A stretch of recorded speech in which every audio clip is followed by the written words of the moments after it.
Irmãos e irmãs, esta celebração da solenidade da Santa Mãe de Deus, ainda dentro da oitava do Natal, dentro do mistério do nascimento do Messias, o Filho de Deus, nos convida a recuperarmos, com inspiração de São Paulo na segunda leitura da Carta aos Gálatas, a nossa condição também de filhos.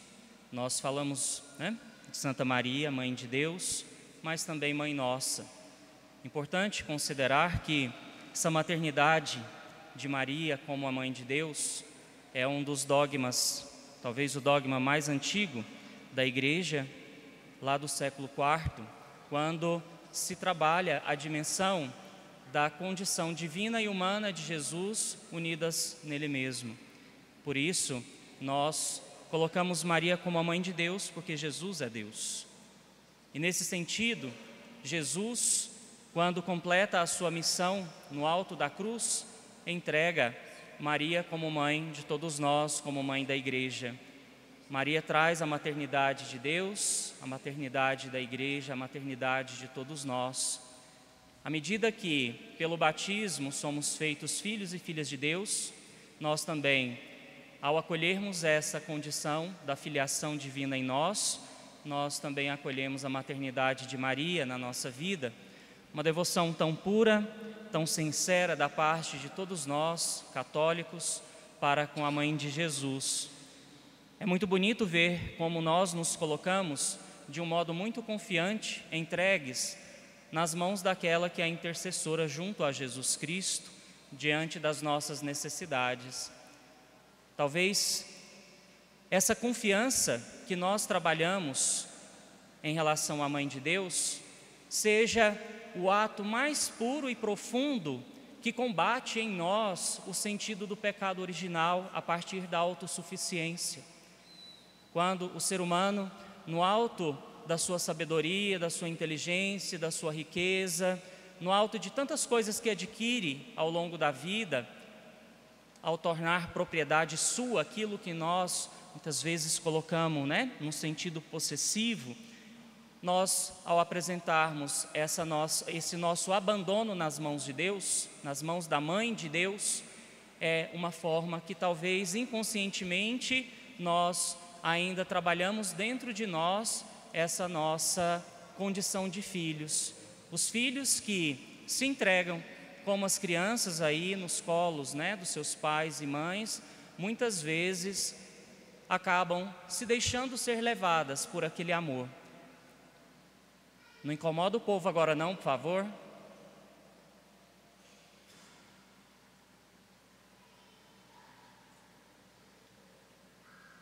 Então, nesse sentido, irmãos e irmãs, quando nós trabalhamos e celebramos e aprofundamos no sentido da maternidade de Maria, nós recuperamos aquele sentido original da nossa existência, a existência em Deus.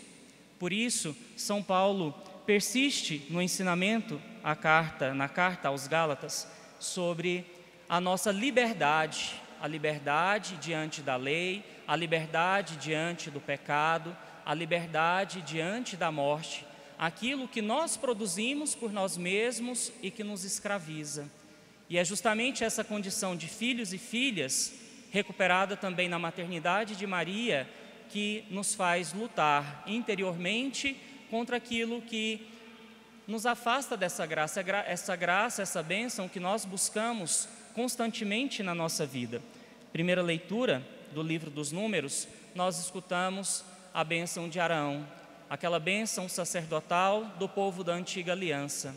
Jesus se faz a bênção. Nós escutamos do Evangelho de São João: e o Verbo se fez carne, a bênção se fez carne entre nós. A bênção ocupa um lugar concreto na nossa vida e se transforma em graça, se transforma em dádivas para todos nós. Quando nós escutamos do Evangelho que aqueles pastores voltaram louvando e agradecendo a Deus, porque viram tudo aquilo que foi dito, é algo que nós precisamos assumir na nossa condição de peregrinos nesse mundo. Reconhecer as bênçãos, as graças, as dádivas que Deus nos concede na nossa vida. e que muitas vezes passam despercebidas aos nossos olhos e ao nosso coração.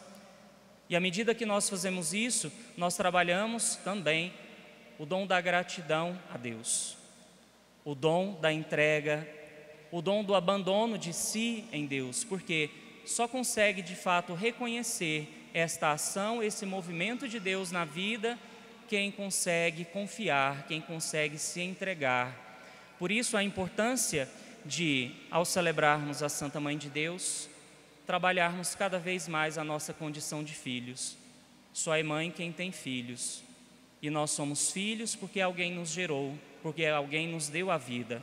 E mais do que essa vida humana que nós temos, é a vida em Jesus Cristo. Maria, ao dizer o seu sim generoso a Deus, ela assume as consequências do caminho.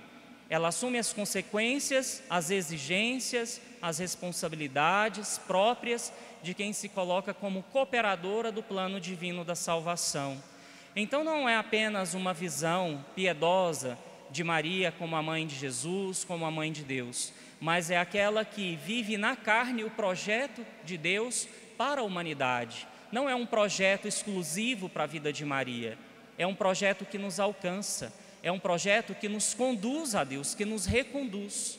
Então, por meio de Maria, Jesus recria a humanidade, nos devolve o paraíso, e nós precisamos buscar.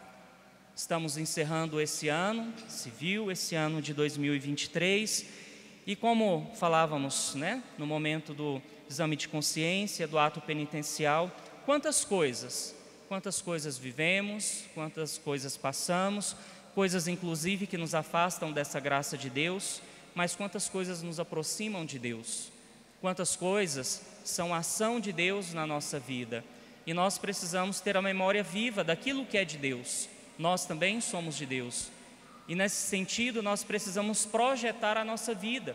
Não podemos caminhar como quem não tem um projeto de vida em vista da salvação. O próprio Evangelho é o nosso projeto de vida cristã, e à luz do Evangelho, à luz desses exemplos que nós trazemos na nossa vida, como o de Nossa Senhora, nós precisamos projetar a nossa vida porque queremos algo, queremos buscar algo, a salvação, queremos buscar a vida plena, a vida eterna, e nós sabemos que isso é possível. No Evangelho da Missa da Sagrada Família, nós escutamos o relato da apresentação de Jesus no templo, Simeão e Ana, aqueles que viram Jesus Cristo como o cumprimento da promessa de Deus. Nós queremos ver o cumprimento da promessa de Deus realizado em nós também de uma forma plena. Por isso, precisamos abrir mão daquilo que não é próprio de Deus, que não é próprio do caminho cristão, mas de uma forma consciente, não simplesmente levados, induzidos, mas como um ato de adesão, como um ato de quem assume esse caminho com consciência e responsabilidade. Estamos começando a escutar o início da vida de Jesus junto da sua família nessa terra. Um longo caminho a ser percorrido com tantas adversidades, e isso se assemelha a todos nós.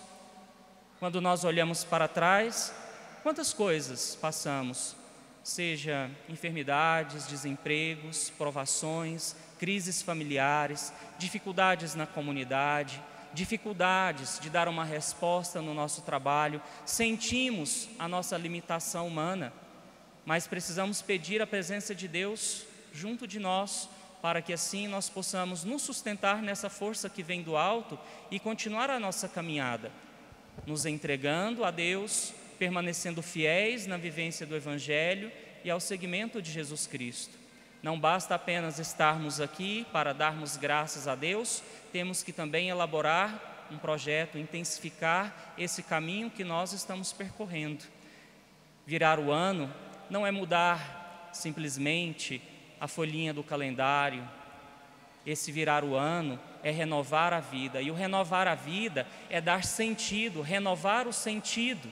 Não é abandonar aquilo que nos faz realmente filhos e filhas de Deus, mas é reconhecer o que nos faz menos filhos e filhas de Deus, para que assim nós possamos cada dia mais recuperar essa condição que é própria de cada um de nós, é próprio da nossa natureza, é próprio da nossa condição também humana. Então peçamos a intercessão da Virgem Maria para que nós possamos caminhar com alegria, com força, com vigor, com disposição nesse novo ano que nós vamos iniciar, mas sempre como embaixadores de Cristo, dando testemunho da nossa condição de filhos e filhas. Vamos fazer como os pastores do Evangelho de hoje. Vamos continuar a caminhada, glorificando e louvando a Deus, porque Deus se faz presente entre nós e na nossa vida. E é isso que nós acabamos de celebrar durante a festa do Natal, nesses 8 dias da oitava do Natal. Deus está presente. E nesse sentido nós queremos caminhar com Deus. Então peçamos que o Senhor nos conduza nessa caminhada aonde nós precisamos aprender ainda a ser guiados. Não somos suficientes por nós mesmos. Nos deixemos ser conduzidos por Deus, por Jesus, nos deixemos ser amparados pela Mãe do Senhor. Louvado seja nosso Senhor Jesus Cristo. Para sempre seja louvado.